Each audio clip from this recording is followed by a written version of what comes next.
السلام علیکم محترم سامعین و ناظرین،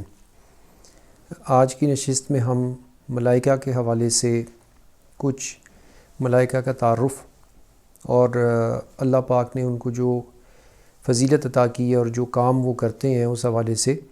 ہم ان کا ذکر جو ہے نا وہ کریں گے۔ پھر ملائکہ کے حوالے سے کچھ باتیں ہیں، مزید اس کی وضاحت جو ہے نا اگلے جو ہماری اگلی گفتگو ہے اس میں پھر انشاءاللہ ہم کریں گے۔ ایک تو ملائکہ میں حضرت جبرائیل امین علیہ السلام، حضرت میکائیل علیہ السلام، حضرت اسرافیل علیہ السلام، حضرت عزرائیل علیہ السلام، یہ معروف ملائکہ میں سے ہیں، فرشتوں میں سے ہیں۔ ان کا ذکر ہم میں سے عمومی جو ہے نا لوگ جانتے ہیں۔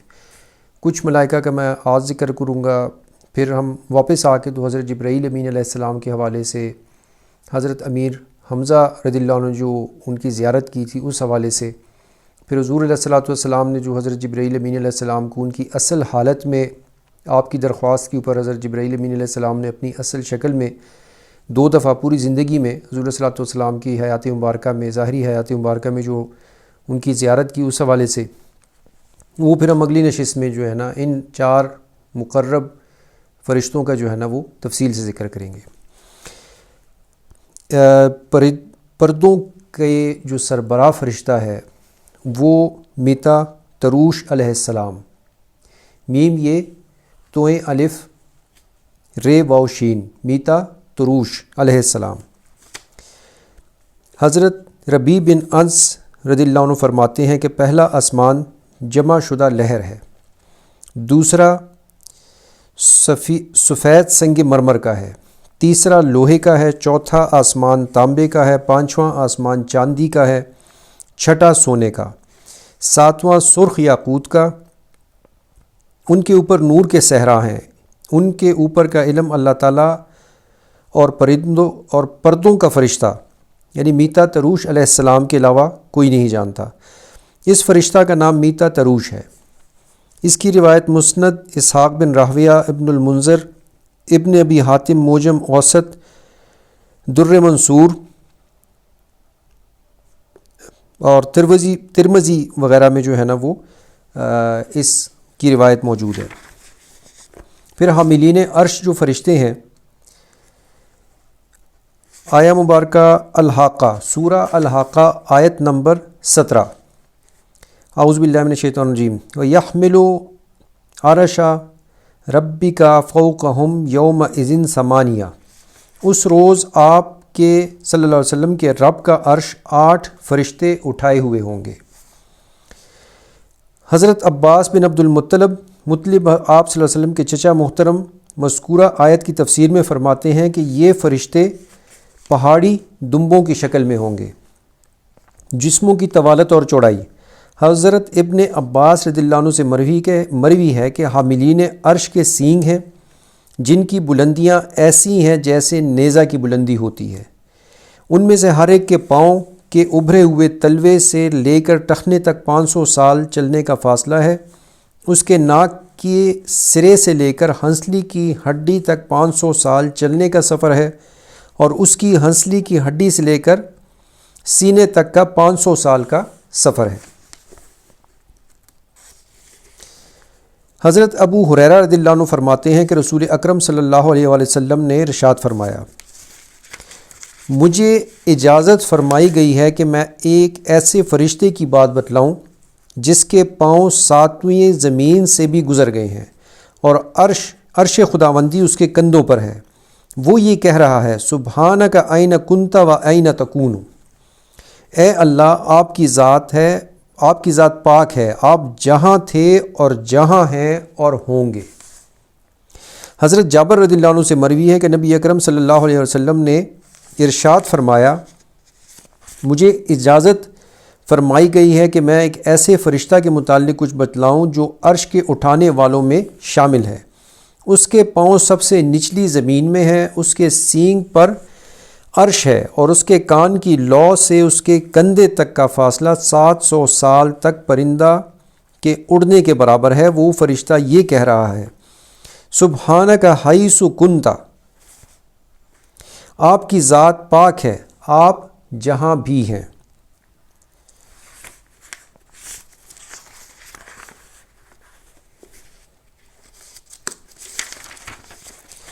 پھر روح علیہ السلام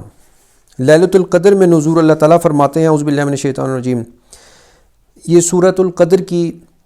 جو ہے نا آیہ مبارکہ، تنزل الملائکۃ والروح فیہا، اس شب قدر میں فرشتے اور روح القدس نازل ہوتے ہیں۔ اللہ تعالیٰ فرماتے ہیں یوم یقوم الروح والملائکۃ صفا، جس روز، یہ دوسری پہلی جو آیت تھی وہ سورۃ القدر کی، دوسری سورۃ النبا کی، جس روز مراد قیامت ہے، روح علیہ السلام اور باقی فرشتے خدا کے روبرو صف بستہ خشوع و خضوع کے ساتھ کھڑے ہوں گے۔ اور اس کے بعد پھر ہاروت اور ماروت کا تذکرہ۔ اس کے علاوہ کچھ فرشتے ہیں، انشاءاللہ ہم ایک ایک کر کے تو سب کا جو ہے نا وہ ذکر کریں گے۔ اب میں کچھ اہم باتیں ہیں وہ آپ سے ذکر کر لوں کہ یہ فرشتوں کے جیسے جسامت کا اس میں ذکر ہے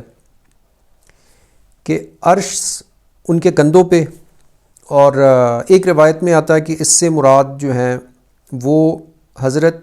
اسرافیل علیہ السلام ہے۔ وہ تو ایک علیحدہ بحث ہے، اس معاملے کو ہم بعد میں، لیکن اب یہ فرشتوں کی اتنی جسامت ہے، اور جیسے کہ ایک حدیث مبارکہ میں روایت کے جو آسمان ہے وہ بھی، دوسرا آسمان سنگ مرمر کا، لوہے کا، تانبے کا، سونے کا، اور پھر یاقوت کا ساتواں آسمان، تو یہ ہمیں نظر کیوں نہیں آتے؟ اس میں سے میں دو وجوہات ذکر کر دوں، باقی تو انشاءاللہ ذکر میں چلتی رہے گی بات۔ ایک وجہ اس میں سے ڈائمنشنز ہیں، سمت، جس سمت میں یہ موجود ہیں وہ سمت ہم سے پوشیدہ ہے، اور دوسری وجہ اس کی فضا ہے، جس فضا میں ہم موجود ہیں اس ٹائم۔ پہلا آسمان بھی ایسی ہے، اس کی ساخت مختلف ہے، اس کا حدود و اربع مختلف ہے، لیکن وہ بھی ایک فضا کے اندر ہے۔ جو دوسرے فرشتے ہیں، وہ جو وہاں پہ موجود فرشتے ہیں، وہ فرشتے دوسرے آسمان کو نہیں دیکھ پاتے، اس کے دروازے تک کا کچھ کو علم ہوگا، کچھ اور معاملات میں وہ علم رکھتے ہوں گے، دوسرے جو عالم فرشتے ہیں ان کے ساتھ بیٹھ کے وہ مختلف چیزیں جو ہے نا وہ اخذ کرتے ہیں علوم کے اندر۔ اب زمین کے اوپر جب کائنات کے حوالے سے، جیسے میں نے عرض کیا، کچھ ارادہ رکھتا ہوں، اور ابھی یہ جو بات کرنے جا رہا ہوں اس کے ضمناً یہ بات کر رہا ہوں۔ پھر تاریخ میں جیسے کہ حضرت آدم علیہ السلام سے لے کے تو حضرت ابراہیم علیہ السلام، اور پھر ان کے بعد کے جو انبیاء کرام آئے، ان کے لیے ایک ہمارے ہاں مستعمل ہے کہ جی 5000 سال کی ہی ہسٹری ہمیں ملتی ہے۔ یہ بڑی حیرت والی بات ہے کہ فوسلز تو آپ کو لاکھوں سالوں والے مل رہے ہیں، لیکن جو آپ ذکر کر رہے ہیں تاریخ کا، وہ 5000 سال کے اندر آپ نے سب کو سمیٹا ہوا ہے۔ تو میں ضمناً ایک بات کر دوں، باقی تو میں تحقیق کے ساتھ باقاعدہ اس کو سند کے ساتھ انشاءاللہ بیان کروں گا۔ حضرت آدم علیہ السلام اور حضرت ابراہیم علیہ السلام کے درمیان میں کم و بیش 67,000 سالوں کا فرق ہے۔ آج کے زمانے سے حضرت آدم علیہ السلام کے زمانے تک کا جو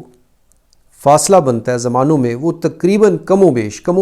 1,71,000 سال کا ہے۔ یہ دو باتیں صرف عرض کر دوں۔ اب کائنات کے حوالے سے جیسے میں نے وہ ایک پیغام بھی دیا جس میں سائنٹسٹ حضرات اور جو تحقیق سے وابستہ لوگوں کو کہ تھیوری اور پریکٹیکل کے حوالے سے باقی باتیں اس میں انشاءاللہ آئیں گی، لیکن میں اتنا ابھی یہ کچھ اہم بات ہے ملائکہ کے حوالے سے وہ ذکر کر دوں کہ ہماری زمین جب تک ستارے روشن نہیں ہوئے تھے تو اللہ پاک نے جو زمین کے اوپر فرشتے پیدا فرمائے، وہ شب و روز اللہ کو یاد کرتے تھے، اللہ کا ذکر کرتے تھے، ان کے مختلف گروہ تھے۔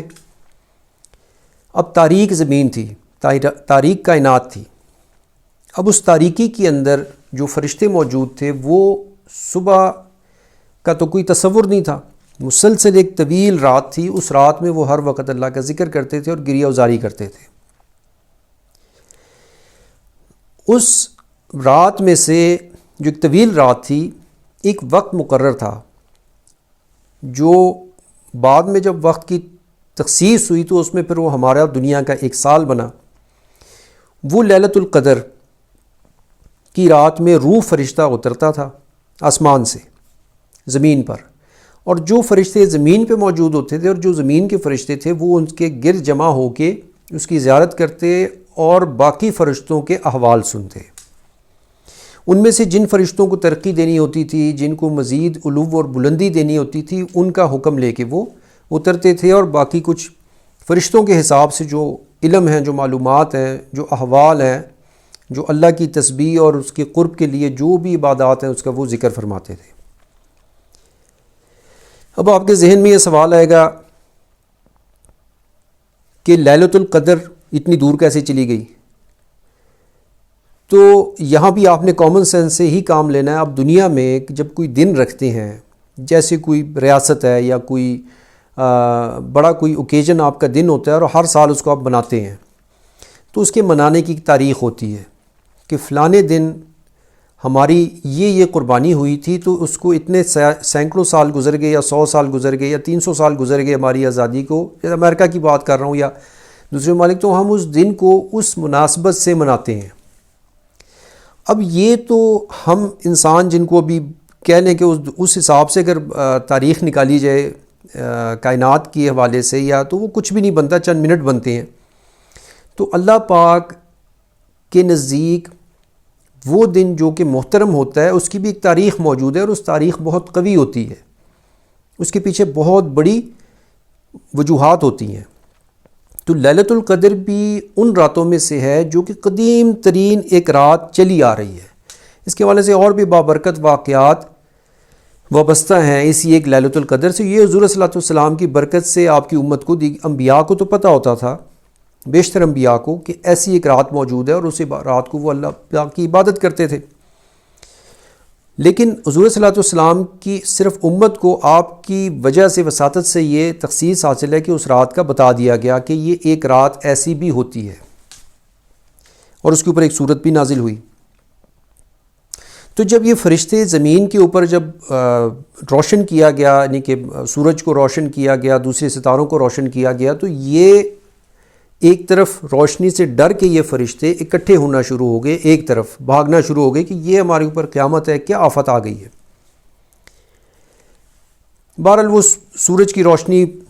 پھیلتی گئی، ایک طرف سے وہ جیسے دن اور رات کا ایک نظام چلا۔ اس تمام گفتگو سے کہنے کا مقصد یہ تھا کہ جو فرشتے پہلے آسمان پر ہیں وہ بھی علم کے ہی ذریعے سے اپنی حالت کو مزید سے مزید بہتر کرتے ہیں۔ اب ان فرشتوں کے لیے اور جو اس زمین کے فرشتے ہیں ان کے لیے، اور جو پہلا آسمان، دوسرا، تیسرا، چوتھا، یا جو دوسری کائنات میں مختلف جگہ پہ اللہ پاک جس ذمہ داری سے، ان کے لیے علم کی نوعیت، اس کا سمجھنا، اللہ کی عبادت اور اس کی تسبیح اس حساب سے ہے کہ جس سے وہ اپنی حالت کو مزید بہتر کر سکیں۔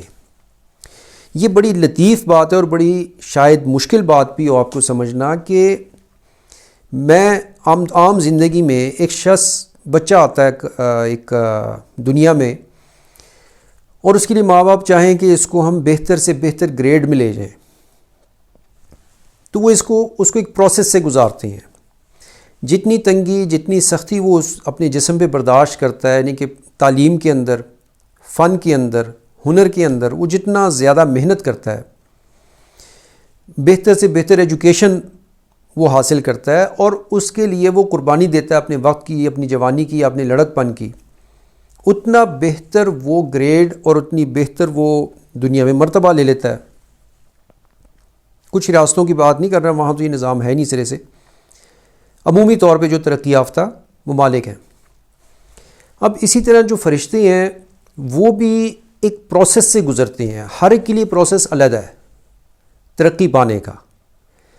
اور وہ ترقی ان کی مزید فضاؤں کے کھلنے کی ہوتی ہے، مزید آسمانوں کی اللہ کی نعمتوں کی طرف کی ہوتی ہے۔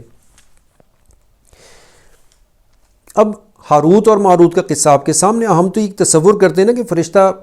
ان کی زندگی فرشتوں کی مسلسل قربانی سے اور مسلسل اللہ کے نظام کی طرف، اسی لیے اللہ پاک مسلسل نظام کی لیے قربانی سے وابستہ ہے، اور اس کے اندر اللہ کی محبت میں، اللہ کے عشق میں وہ غرق ہیں، اور اس پیروی میں وہ سبقت، ایک دوسرے سبقت لے جانے کے لیے تگ و دو میں رہتے ہیں۔ ہمارے ہاں تو فرشتوں کے ایک تصور مختلف ہے، لیکن میں اس کی ایک مثال دوں کہ ایک بادشاہ ہو، بادشاہ کا اپنے دربار میں بیٹھا ہے اور وزیر کو کسی کو بلاتا ہے اور اسے کہتا ہے کہ میں نے فلانی جگہ، لوگ بڑے کمزور ہیں، لاغر ہیں، نہیں سمجھتے معاملات کو، کمزور ہیں، غلیظ ماحول میں رہتے ہیں، تم جا کے تو اس کو درست کر دو۔ یہ بات بڑے آپ نے غور سے سننی ہے۔ اب وہ وزیر صاحب اپنی وزارت کے اندر یا اپنے وزیر ہونے کے زوم یا تکبر کے اندر مبتلا ہیں، وہ کیفیت اس کے اندر ہے۔ وہ بادشاہ کی بات سنے اور بادشاہ کو کہے کہ بادشاہ محترم، یہ آپ کے کیسے شایان شان ہے کہ ایسے لوگوں کو آپ نے پالا ہوا ہے، اور مجھ جیسا وزیر جا کے ان کی خدمت کرے گا۔ اب وہ بادشاہ صاحب جو ہیں، بادشاہ جو ہیں اس وزیر محترم کی بات سنیں گے تو ان کے اوپر کیا گزرے گی کہ میں نے ان کو بسایا، میں نے بٹھایا، تم میرے خادم ہو، تم کون ہوتے ہو، کون کس حیثیت میں ہے؟ تمہیں تمہارے تکبر کے لیے یا تمہارے تکبر یا تمہاری لذت کو بنانے کے لیے، اٹھانے کے لیے تو نہیں پالا یا تمہیں وزیر بنایا۔ اب اللہ پاک قرآن پاک میں مثال دیتا ہے مچھر کی۔ کفار کہتے ہیں کہ اتنا بڑا اللہ، اور مچھر کی مثال دے رہا ہے، تو اللہ پاک آگے سے ان کو جھنجھوڑتا ہے کہ یہ مچھر بھی میں نے ہی پیدا کیا ہے، میری مخلوق ہے۔ اب عالم بالا ہو یا عالم پست ہو، اللہ پاک اس کو اب اس کو پریکٹیکل اس میں لے کے آئیں، تھوڑا تصور کریں کہ اللہ پاک نے ایک مخلوق پیدا فرمائی۔ اب فرشتہ جو نیکوکاروں کے ساتھ ہے یا عالم بالا میں ہے یا جنتوں یا جنتی جو لوگ ہیں ان کے ساتھ ہے یا اچھی جگہوں پہ ہے، تو وہ مخلوق جو دوسری طرف موجود ہے وہ بھی اللہ نے ہی پیدا فرمائی ہے، شیاطین ہیں یا شیاطین جنات ہیں، ان کے پالنے والا بھی اللہ ہے کیونکہ اس نے پیدا فرمایا ہے۔ اب دونوں طرف کا کام یہی فرشتے کرتے ہیں۔ اب ان کی قربانی، میں حضرت یوسف علیہ السلام کو جو واقعہ ہے، ایک فرشتے 7ویں آسمان پہ ہے، اسے اللہ پاک فرماتا ہے کہ جاؤ اور میرا بندہ حضرت یوسف علیہ السلام کو جب کنویں میں پھینکا گیا اور اس کو اٹھا کے تو پتھر پہ بٹھا دو، اور وہ وہاں سے 7ویں آسمان سے، اگر ہم اس کو اس حساب سے دیکھیں روشنی کی رفتار سے بھی، تو وہ لاکھوں سالوں کا عرصہ بنتا ہے۔ وہاں سے جبریل امین علیہ السلام آتے ہیں اور کنویں میں جب گرائے گئے اور ان کو نیچے پتھر سے لگنے سے پہلے اٹھا کے تو پتھر پہ بٹھایا گیا۔ اب وہاں سے میں مثال دے رہا ہوں، فرشتے کو کہا جائے کہ قہبہ خانے میں جا کے قہبہ خانے کے اندر جو اعمال ہو رہے ہیں ان کو دیکھو۔ دو صورتیں ہیں، وہ فرشتے کو اللہ پاک نے طاقت دی ہے، وہ وہیں سے نظر کرے اور بتائے۔ دوسری صورت وہ وہاں جائے قہبہ خانے میں اور وہاں جو کچھ ہو رہا ہے اس کو وہ دیکھے بھی اور اس کو نظر بھی ڈالے اور اس کا سارا معاملہ دیکھ کے پھر اس کو لکھے اور پھر لا کے تو اللہ پاک کے سامنے بیان کرے۔ اب یہ کن ذہنیت ہے کہ آپ یہ کہیں کہ جی وہ عالم بالا اور یہ عالم پست، تو یہاں کون پالنے والا ہے؟ یہاں بھی ظاہر اللہ کی ذات ہی پالنے والی ہے۔ ٹھیک ہے، اب یہ کہ فرشتے مسجدوں میں تو آتے ہیں، موجود ہیں، فرشتے عبادت گاہوں میں موجود ہیں، فرشتے وادیوں میں موجود ہیں، یا فرشتے جہاں جہاں ان کا اللہ پاک نے کو مقرر فرمایا آسمانوں پہ، کائنات میں، وہاں موجود ہیں۔ لیکن جو کسینوز ہیں وہ لاس ویگس ہے یا اس طرح کوئی کسینوز ہیں یا قہبہ خانے ہیں وہاں پہ موجود، یہ لغو باتیں ہیں۔ ہر جگہ کے لیے اللہ پاک نے فرشتے مقرر فرمائے ہیں، ہر جگہ پالنے والا اللہ کی ذات ہے۔ اب وہ فرشتہ جو کہ کام کے پروسیس کے اندر ہے، اس شعبے کے اندر ہے، اور وہ اپنے علم کو، اپنے اللہ پاک کے فضل کو اور تمام چیزوں کو رکھتے ہوئے اپنے کام کے ساتھ جو بھی کام کی نوعیت ہے اس کے اندر وہ غرق ہے، تو اللہ پاک اس کو اس حساب سے اس کو علو، اس کو بلندی، اس کے علم میں اضافہ اور اس کو اگلی ترقی عنایت کرتا ہے۔ انسان جب اس کا نام انسان بھی نہیں رکھا گیا تھا، اس وقت سے اللہ پاک نے اس کو پیدا فرمایا، پھر اس کو تخلیق کے مختلف مدارس سے گزارتا ہوا، پھر اس دنیا میں لے کے آیا اور پھر اس کا نام انسان رکھا، اور اس انسان کو اگلے پروسیس میں سے، یعنی برزخ میں سے گزار کے پھر جنت اور جہنم، اور ایک اب وہ ترقی کا اسی کے اندر حکمت ہے انسان کی پیدائش میں اور اس کے پھر آگے دنیا میں جانے میں۔ اب وہ انسان جس نے کہ جنت میں جانا ہے، اسے اس تمام سفر میں سے گزرنا پڑے گا۔ اب وہ سفر کتنا بنتا ہے، یہ کہ عام آدمی بھی حساب نکالے تو سمجھ سکتا ہے کہ 60-70 سال یا 50 سال اس دنیا کے، جس میں سے کہ زیادہ تر تکلیف کے، پھر برزخ کا ایک ایسا دور جس سے کہ اللہ کے نبی بھی پناہ مانگتے ہیں، ایک سخت زمانہ، سخت جگہ، اور برزخ کے حالات کے حوالے سے بے حساب قرآن پاک میں، احادیث میں، دوسرے مذاہب میں بھی بہت کچھ ہے، اس کی سختیوں کے حوالے سے، اس کی تنگیوں کے حوالے سے، اس کے معاملات کے حوالے پناہ مانگی گئی ہے اس کی تکلیفوں سے۔ اس برزخ کے پروسیس میں سے گزرتا ہے، وہ ایک زندگی گزارتا ہے برزخ میں، عالم برزخ میں۔ اس عالم برزخ سے گزر کے پھر قیامت کا دن، اس کی ہولناکیاں کہ بڑے بڑے فرشتے کانپ رہے ہوں گے۔ اسی میں احادیث ہیں کہ جب اوپر سے جب کوئی حکم آتا ہے 7ویں آسمان سے، تو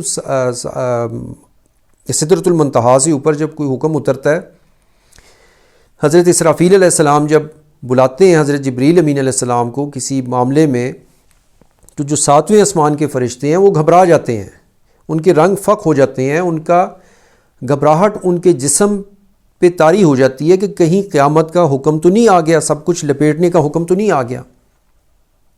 اب وہ اس قیامت کی ہولناکی کیسے ہوگی، اس کی کیا نوعیت ہوگی، ہم اس کا تصور بھی نہیں کر سکتے۔ اب اس قیامت کے دن کی ہولناکیاں اور پھر اس کے بعد جنت، اب اس ہمیشگی کے لیے آپ ایک لمبے پروسیس سے گزرتے ہیں۔ اسی طریقے سے فرشتے جو پہلے آسمان پہ ہیں وہ بھی ترقی پانے کے لیے ایک طویل عرصے سے گزرتے ہیں، لیکن وہ جن کا اللہ پاک انتخاب فرما لے۔ ہاروت اور ماروت کا قصہ قرآن پاک میں موجود ہے، حضرت ذوالقرنین علیہ السلام کا قصہ قرآن پاک میں موجود ہے۔ اب جو ہمارے ہاں تصور ہیں، میں نے پھر وہی بات ریپیٹ کروں گا کہ وہ تصورات جتنے بھی ہمارے ہیں وہ ہمارے اندازوں کے اوپر قائم ہے۔ اندازہ اگر رب کے اندازے کے اوپر، اللہ اور اس کے رسول کے اندازے کے اوپر 100% تو نہیں ہو سکتا، لیکن سب سے زیادہ پرسنٹیج ادھر اس حساب سے اس مزاج کو، ربوبیت کے مزاج کو، اس کے بیان کے مزاج کو سمجھتے ہوئے ہو تو اس میں غلطی کا تناسب کم ہوتا ہے۔ لیکن جب آپ کا اندازہ آپ کی اپنی دیکھی ہوئی دنیا کے حساب سے ہوگا اور آپ کے اپنے خیالات کے اوپر ہوگا تو پھر اس اندازے کا اللہ ہی حافظ ہے۔ اب ہمارا آج کا جتنا بھی فرشتوں کا ذکر ہوا، اس میں سے ہاروت اور ماروت حضور صلی اللہ علیہ وسلم کی حدیث مبارکہ مسند احمد کی، یہ صحیح ابن حبان، شعب الایمان، مسند، ان سب میں جو ہے نا موجود ہے۔ پھر فرشتہ سجل علیہ السلام کی تفسیر میں فرمان باری تعالیٰ قطعی سجل کی تفسیر میں حضرت علی رضی اللہ عنہ فرماتے ہیں کہ اس سے مراد حضرت مالک علیہ السلام ہے۔ حضرت عطیہ فرماتے ہیں کہ السجل ایک فرشتے کا نام ہے۔ سجل استغفار کا فرشتہ ہے۔ حضرت ابن عمر رضی اللہ عنہ فرماتے ہیں کہ سجل ایک فرشتہ ہے، جب یہ آسمان کی طرف بندوں کے استغفار لے کر چڑھتا ہے تو اللہ تعالیٰ فرشتوں کو فرماتے ہیں کہ اسے نور کی شکل میں تحریر کرو۔ پھر سجل موت کے بعد اعمال ناموں پر بھی مقرر ہے۔ حدیث، حضرت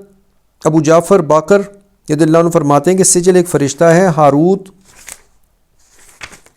جس کے نتیجہ میں اس کا نفس زکوٰۃ میں سخاوت شروع کر دیتا ہے۔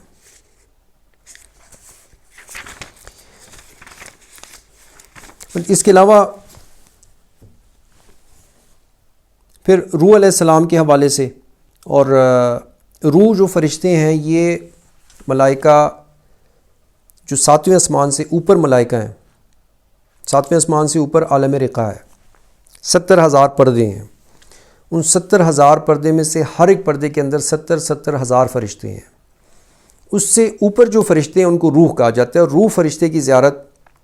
دوسرے فرشتے کو روح فرشتے نظر نہیں آتے کجا اس وقت تک کہ جب کہ اللہ تعالیٰ کی طرف سے اذن نہ ہو